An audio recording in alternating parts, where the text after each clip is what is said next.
నమస్కారం, welcome to ASN news. Singarakonda Sri Prasannanjaneya Swami ఆలయ పునఃప్రతిష్టలో భాగంగా రెండవ రోజు అయిన గురువారం దేవాలయంలో ప్రత్యేక పూజా కార్యక్రమాలు నిర్వహించారు. మహాకుంభాభిషేకంలో భాగంగా విజయభాస్కర్ రెడ్డి శ్రీదేవి దంపతులు కలశం సమర్పించగా ధ్వజస్తంభం వద్ద ప్రత్యేక పూజలు నిర్వహించి యాగశాలలో ఉంచారు. యాగశాలలో మహాన్యాస పారాయణం, మూలవరులకు అభిషేకం, వేద పారాయణం, సుందరకాండ పారాయణం నిర్వహించారు. అదేవిధంగా హోమ కార్యక్రమాలు జరుపగా దేవస్థానం ఈవో తిమ్మనాయుడు దంపతులు దాతలు పాల్గొన్నారు.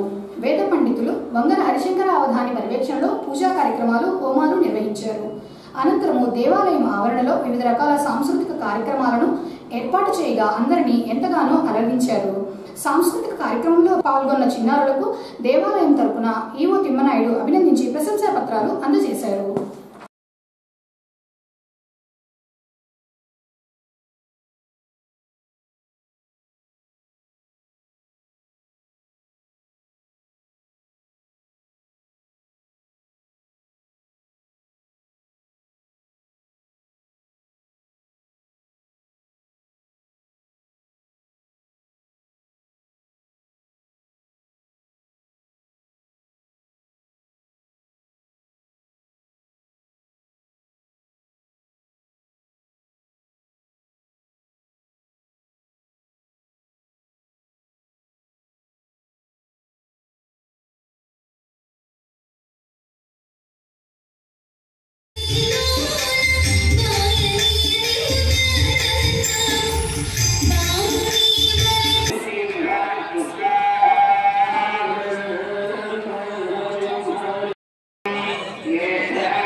మా దగ్గర ఉంటుంది ఏం కాదు అడిగాడు.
బాపట్ల జిల్లా పరిధిలో ఉన్న 4 ఆర్టీసీ డిపోలలో కొత్తగా 46 బస్సులు వచ్చాయని, అందులో అద్దెకి ఆర్టీసీ డిపోకి 4 సూపర్ లగ్జరీలు, 6 ఎక్స్ప్రెస్ బస్సులు వచ్చాయని, పాత బస్సుల స్థానంలో కొత్త బస్సులు ప్రవేశపెట్టారని ఏపీఎస్ ఆర్టీసీ ప్రాంతీయ రవాణా అధికారి రవికాంత్ అన్నారు. అద్దంకి ఏపీఎస్ ఆర్టీసీ బస్ స్టాండ్ను గురువారం ఏపీఎస్ ఆర్టీసీ టీపీటీఓ రవికాంత్ విజిట్ చేశారు. ముందుగా అద్దంకి డిపోకి వచ్చిన నూతన బస్సులు పరిశీలించి రిజిస్ట్రేషన్ చేయించారో లేదో డిపో మేనేజర్ను అడిగి తెలుసుకున్నారు. అనంతరము డిపో అధికారులతో డిపిటిఓ రవికాంత్ సమీక్షా సమావేశాన్ని నిర్వహించారు.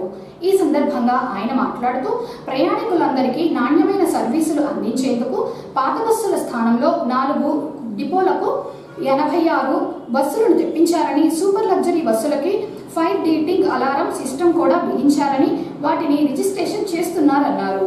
గడిచిన ఏడాదిలో నూతనంగా 80 కొత్త బస్సులు ప్రవేశపెట్టారని, ప్రయాణికులను దృష్టిలో పెట్టుకుని ఆర్టీసీ బస్సులో అన్ని రకాల సౌకర్యాలు కల్పిస్తున్నారని, ప్రజలు ఆర్టీసీ సేవలు వినియోగించుకోవాలన్నారు. బాపట్ల జిల్లా ప్రాంతీయ రవాణాధికారి డిపిటిఓ రవికాంత్ అన్న పేరు. ఈ బాపట్ల జిల్లాలో ఉన్న మనకి ఆర్టీసీ డిపోలు 4 అంటే బాపట్ల, రేపల్లె, చీరాల, అద్దంకి. ఈ 4 డిపోల పరిధిలో మనకి కొత్తగా 46 బస్సులు వచ్చినాయి మొత్తం కూడా. ఈ అద్దంకి డిపో పరిధిలో వచ్చేప్పటికి 4 సూపర్ లగ్జరీలు, 6 ఎక్స్ప్రెస్ కొత్త బస్సులు వచ్చున్నాయి. వీటన్నిటికీ కూడా ఏంటంటే సూపర్ లగ్జరీ బస్సులకి ఫైర్ డిటెక్టింగ్ అలారం సిస్టమ్ అని FDAS ఆ సిస్టమ్ని కూడా బిగించి వాటిని రిజిస్ట్రేషన్ చేపిస్తూ ఉన్నాము. ఏదైనా ప్రయాణికుల సౌకర్యార్థం ఆర్టీసీ ఈ 1 ఇయర్లోనే చాలా వరకు కొత్త బస్సులను ప్రవేశపెట్టింది. అంటే పాత బస్సుల స్థానంలో ఏదైతే మైలేజ్ అయిపోయి పాత బస్సుల స్థానంలో వాటి స్థానంలో కొత్త బస్సులను తీసుకురావడం జరిగింది. మరి బాపట్ల జిల్లా వ్యాప్తంగా ఇంతకుముందు చెప్పినట్టే 46 కొత్త బస్సులు వచ్చినాయి. అలాగే హైర్ బస్సులు కూడా 33 హైర్ బస్సులు కొత్త బస్సులు వచ్చినాయి. టోటల్గా మనకి 80 బస్సులు టోటల్గా కొత్త బస్సులు మన బాపట్ల జిల్లా పరిధిలోని 4 డిపోలలో ఈ కొత్త బస్సులను ప్రవేశపెట్టడం జరిగింది. అంతేకాకుండా ఈ ప్రయాణికులకి మంచి మెరుగైన సౌకర్యాలు అందించడంలో భాగంగా ప్రతి బస్ స్టేషన్లో కూడా సీటింగ్ అరేంజ్మెంట్స్ కానీ, ఫ్యాన్స్ కానీ, అలాగే టాయిలెట్ సౌకర్యము, డ్రింకింగ్ వాటరు ఇవన్నీ కూడా మరి ఏర్పాటు చేస్తూ ఉన్నాము.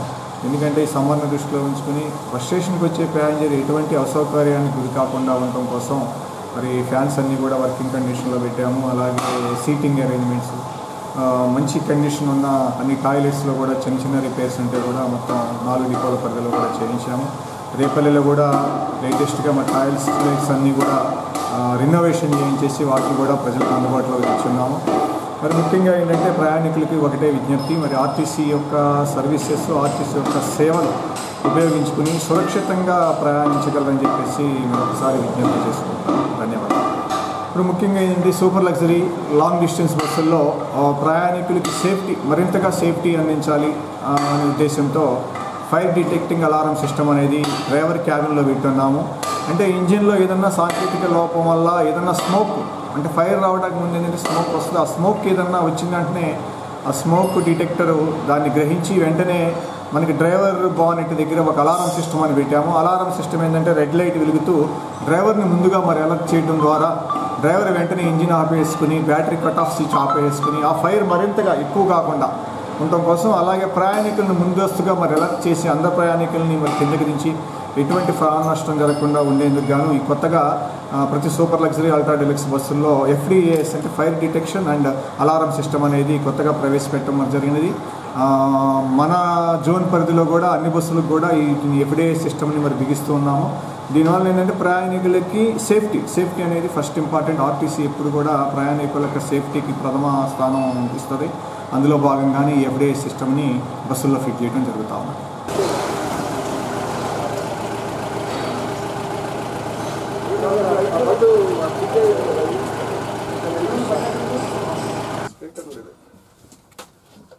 స్పీకర్ లేదు ఇక్కడ సీట్ల దగ్గర ఏం పెట్టరు, లోపల అక్కడ బానెట్ దగ్గర ఇదేంటి దేనికి రిజిస్ట్రేషన్ ఏం చేసేయండి. ఎప్పుడు పంపిస్తారు?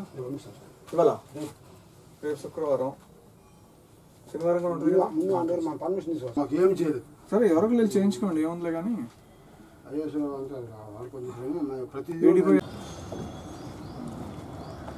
ఇది ఎఫ్సీ చేయించాలా? బస్సెస్ ఎక్సెస్ ఉన్నాయి ఏమన్నా? అదే తీసి పంపుతారా, ఇట్లా ఉంచి పంపుతారా? లైన్కి వెళ్తే తీసేయండి. ఓకే.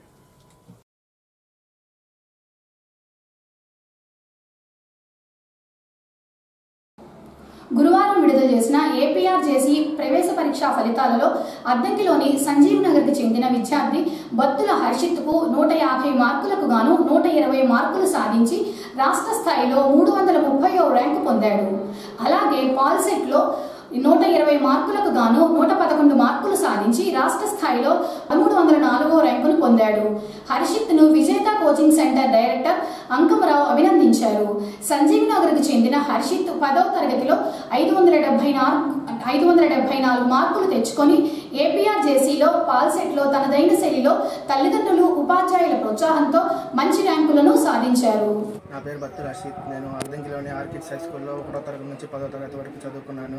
10వ తరగతి పరీక్షల్లో 574 మార్కులు సాధించాను. ఏపీఆర్జేసీ కామన్ ఎంట్రన్స్ టెస్ట్లో 150 మార్కులకు గాను 121 మార్కులతో స్టేట్ 330వ ర్యాంక్ సాధించాను. పాలిసెట్ ఎగ్జామ్లో 120 మార్కులకు 111 మార్కులతో స్టేట్ 1304వ ర్యాంక్ సాధించాను. ఈ నా సక్సెస్కు కారణం మా తల్లిదండ్రుల ప్రోత్సాహం మరియు ఆర్కిడ్ స్కూల్ యాజమాన్యం మరియు విజేత కోచింగ్ సెంటర్ డైరెక్టర్ ఉపాధ్యాయుడు అంకమరావు సార్. Thank you.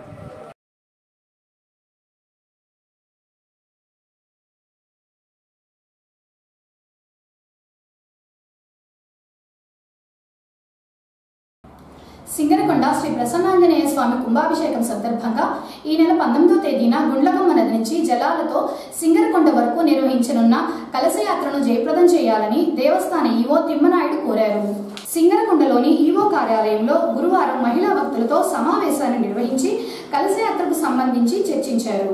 ఈ సందర్భంగా ఆయన మాట్లాడుతూ శ్రీ ప్రసన్నాంజనేయ స్వామివారి మహాకుంభాభిషేకార్థం 19వ తేదీన 1008 మంది మహిళా భక్తులచే కలశయాత్ర జరుగుతుందని, కలశయాత్రలో పాల్గొనే భక్తులకు దేవస్థానం తరపున కలశములు ఉచితంగా అందజేస్తున్నారన్నారు.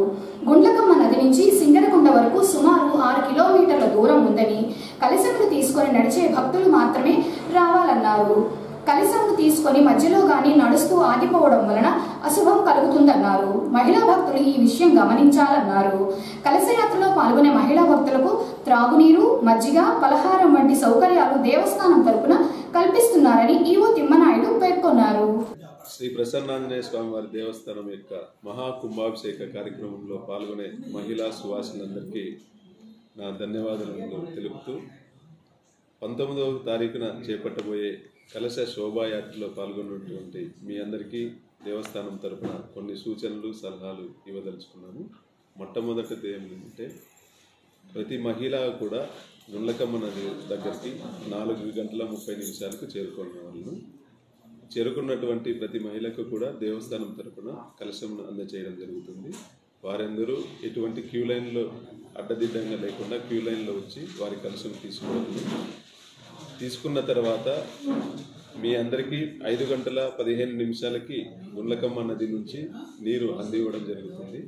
మీరందరూ కలిసి ఒక గ్రూపుగా ఒక ఏరియాకు చేరుకున్న తర్వాత అక్కడి నుంచి కలశయాత్ర ప్రారంభమవుతుంది. ఆ యాత్ర గాంధీ అద్దంకి పట్టణంలోని గాంధీ బొమ్మ సెంటరు మరియు పుట్టి శ్రీరాముడి విగ్రహం మీదుగా అక్కడి నుంచి భవానీ సెంటర్ నుంచి సింగరకొండ దేవస్థానం వరకు ఈ కలశ శోభాయాత్ర జరుగుతుంది.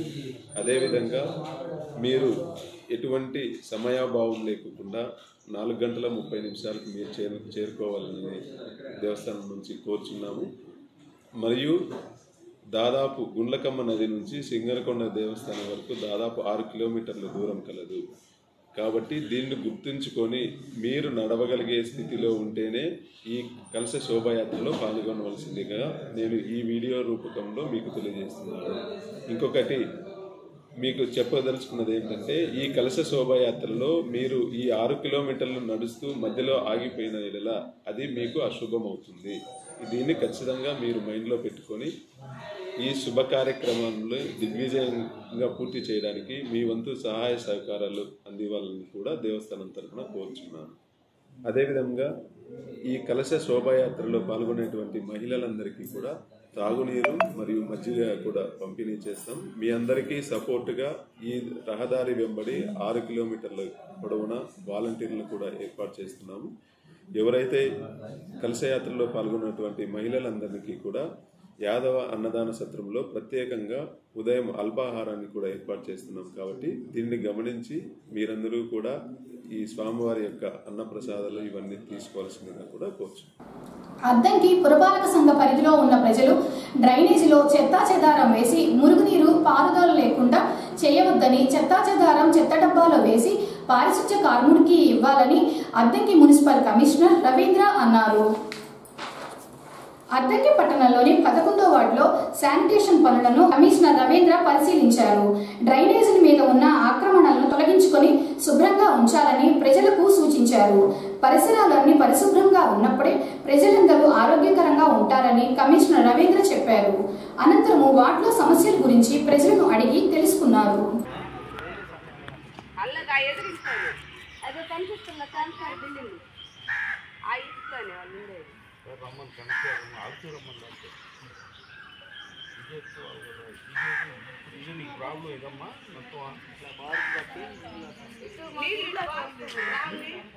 వాళ్ళు నీళ్ళు పెట్టి నీళ్ళు వాన్ పడ్డా కూడా కావాలని అదంటే మాకు సాగు రోడ్డు మీ పక్క మా సాగు ఉంది, ఇటు ఉందంట మా సాగు.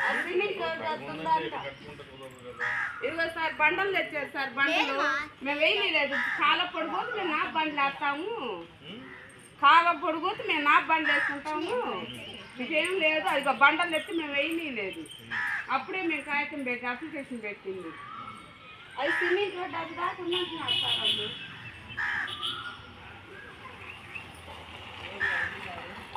నేను మాట్లాడతాను లేబర్ బజారు, లేబర్ గోళ, లేబర్ బజారు అని అంటారు.